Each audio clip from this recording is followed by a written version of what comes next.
കേരളത്തിന്റെ കണ്ണീരായി നിലമ്പൂർ വഴിക്കടവിൽ പന്നിക്കിണിയിൽ നിന്ന് ഷോക്കേറ്റ് മരിച്ച 10ാം ക്ലാസ്സുകാരൻ അനന്തു വിജയ്.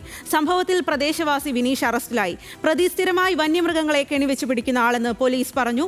ഇറച്ചിക്കായി കെണിവെക്കുന്നത് ഇവിടെ പതിവാണെന്നും KSEBയെ അറിയിച്ചിട്ടും നടപടിയുണ്ടായില്ല എന്നുമുള്ള ആരോപണവുമായി നാട്ടുകാരും രംഗത്തെത്തി.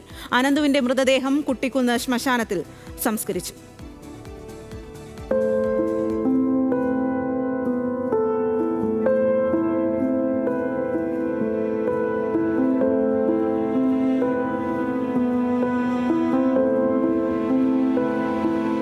കേരളത്തിന്റെ ഉള്ളു കലങ്ങിയ ദാരുണ സംഭവം.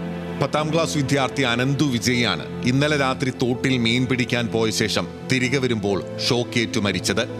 ഒപ്പമുണ്ടായിരുന്ന 2 വിദ്യാർത്ഥികൾക്കും വൈദ്യുതാഘാതമേറ്റു. ഇരുവരും ചികിത്സയിലാണ്. അപകട സമയത്ത് ഒപ്പമുണ്ടായിരുന്ന മറ്റു 2 പേരാണ് ഇവരെ രക്ഷിച്ചത്.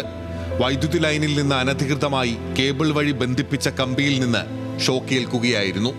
സംഭവ സമയത്ത് അനന്തുവിനും കൂട്ടർക്കും ഒപ്പമുണ്ടായിരുന്ന മനീഷ് അപകടത്തെക്കുറിച്ച് ന്യൂസ് മലയാളത്തോട് പറഞ്ഞതിങ്ങനെ: വെള്ളത്തിന് ചാരിട്ട് തന്നെ കമ്പി കിടക്കണത്, ഞങ്ങൾ പെട്ടെന്ന് ശ്രദ്ധപ്പെട്ടില്ല. ഇത്രയും കാലമായിട്ട് അങ്ങനെ ഒരു സംഭവമില്ല. ഞങ്ങൾ സ്ഥിരമായിട്ട് പോണതല്ലേ, ബന്ധുക്കളൊക്കെ വരുമ്പോൾ എല്ലാവരും പോണതാണ്. ഫസ്റ്റ് ജിത്തുവിന് ഷോക്ക് അടിച്ചിട്ട് പോകാൻ അവിടെ തന്നെ വീണു. തുടർന്ന് നടത്തിയ അന്വേഷണത്തിലാണ് വെള്ളക്കട്ട സ്വദേശി വിനീഷിനെ പോലീസ് അറസ്റ്റ് ചെയ്തത്. ഇയാളുടെ സുഹൃത്ത് കുഞ്ഞു മുഹമ്മദിനെ കസ്റ്റഡിയിലെടുത്തു. പ്രതി സ്ഥിരമായി വന്യമൃഗങ്ങളെ കെണിവെച്ച് പിടിച്ച് ഇറച്ചി വിൽക്കുന്നയാളാണെന്ന് പോലീസ് പറഞ്ഞു. പന്നിക്ക് വെച്ച വൈദ്യുതി കെണി തന്നെയെന്ന് പ്രതി സമ്മതിച്ചതായി SP അറിയിച്ചു. ഇറച്ചിക്കായുള്ള പന്നി പിടിക്കൽ ഇവിടെ ബിസിനസ്സാണെന്ന് നാട്ടുകാർ പറയുന്നു.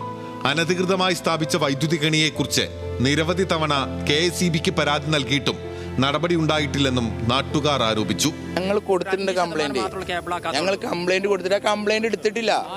ഇതിന് മുന്നേ ഇവിടെ കറണ്ട് ഇടുണ്ടെന്ന് കംപ്ലൈന്റ് പറഞ്ഞിട്ടുണ്ട്. ആ കംപ്ലൈന്റ് അവർ എടുത്തിട്ടില്ല. KSEBയിൽ കംപ്ലൈന്റ് കൊടുത്തിട്ടുണ്ട്. 7 മാസം മുന്നേ കംപ്ലൈന്റ് കൊടുത്തിട്ടുണ്ട്.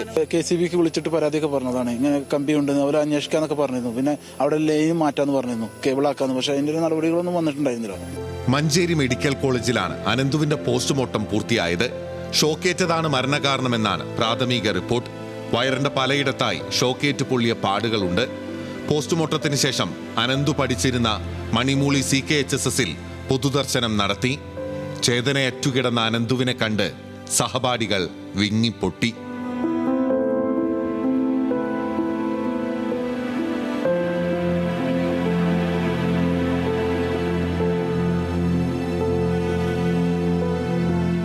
തുടർന്ന് വീട്ടിൽ മൃതദേഹം എത്തിച്ചപ്പോഴും നെഞ്ചു പൊട്ടി നാട്ടുകാർ പൊട്ടിക്കരഞ്ഞു. സങ്കടം താങ്ങാനാകാത്ത ബന്ധുക്കൾ കണ്ണീർ കാഴ്ചയായി. അമ്മ അനന്തുവിന് അന്ത്യചുംബനം നൽകിയപ്പോൾ നാടൊന്നാകെ തേങ്ങി.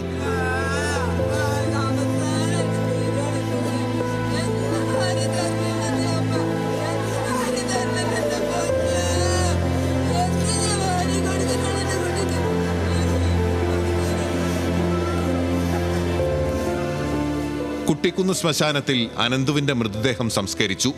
അപ്രതീക്ഷിത ദുരന്തത്തിന്റെ ആഘാതത്തിലാണ് ഇപ്പോഴും ഈ നാട്.